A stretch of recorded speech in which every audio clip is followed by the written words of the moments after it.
Shabbat Shalom, everyone. Sorry I'm late on this Titus Chapter 3 video. I've been a little bit under the weather today, but let's get into this. Titus Chapter 3, verse 1 and 2. Remind them to be subject to rulers and authorities, to obey, to be ready for every good work, not to slander anyone, not to be quarrelsome, to be gentle, showing all meekness to all men. What is this good work? It's in Romans chapter 2, verse 5 through 8.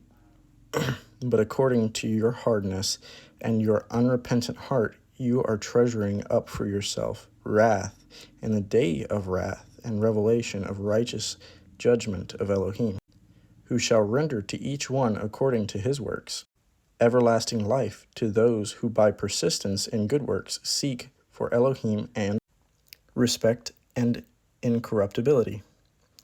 But wrath and displeasure to those who are self-seeking and do not obey the truth, but obey unrighteousness. So our good works are what we are judged by. So what is this wrath in Romans chapter 2, verse 5 and verse 8? It's talked about in Romans chapter 1, verse 18.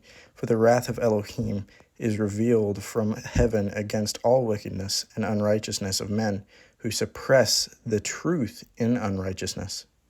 Continue reading in Titus chapter 3, verse 3. For we ourselves were also once foolish, disobedient, led astray, serving various lusts and pleasures, living in evil and envy, being hated and hating one another. We were all once, what? Disobedient. So what do we want to be? Obedient. That way we don't have hatred in our heart and envy, and serve various lusts and pleasures. But when the kindness and the love of Elohim our Savior toward man appeared, he saved us not by works of righteousness, which we have done, but according to his compassion through the washing of rebirth and renewal by the set-apart Spirit, which he poured out on us richly through Yeshua Messiah our Savior, that having been declared right by his favor, we should become heirs according to the expectation of everlasting life. So right here in verse 5, it's talking about we have done this righteousness, right? So does that mean we should stop doing it? No. We should walk as the Messiah walked, and he was walking in righteousness. The everlasting life in verse 7, let's figure out what that means. That everlasting life can come from Psalm 119, verse 50. This is my comfort in my affliction, for your word has given me life. So the word of Yahweh has given us life. Also, Proverbs 13, verse 14. The Torah of the wise is a fountain of life, turning one away from the snares of death. So if we're keeping a Torah, we have a fountain of life, right? But if we're not keeping the Torah, living a sinful life, we fall into the snares of death. So now we see that the Torah, Yah's word, brings life. But then Yeshua makes a claim in John 14, verse 6. Yeshua said to him, I am the way and the truth and the life. No one comes to the Father except through me. So what is this way, the truth, and life? He's the walking, talking law. He's our example. Continue reading in Titus chapter 3, verse 8. Trustworthy is the word, and in this regard I wish you to strongly affirm that those who have believed in Elohim should keep their minds and maintain good works. So what is it telling us to do?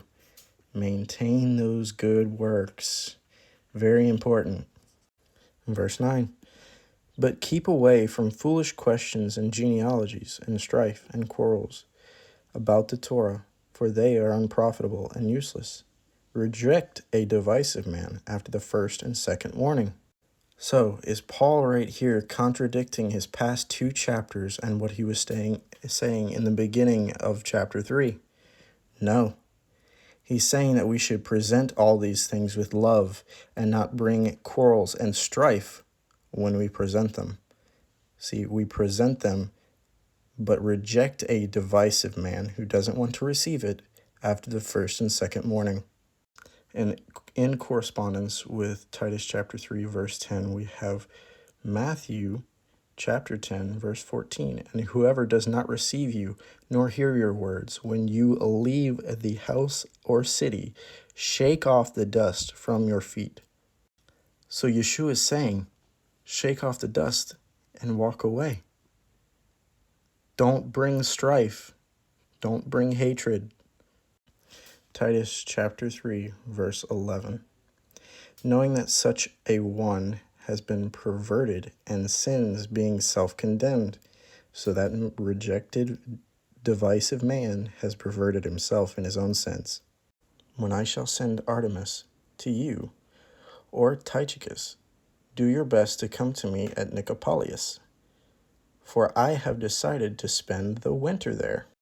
Do your best to send Zenas the lawyer and Apollos on their journeys, so that they lack none at all. And our brothers should also learn to maintain good works to meet urgent needs, so that they shall not be without fruit.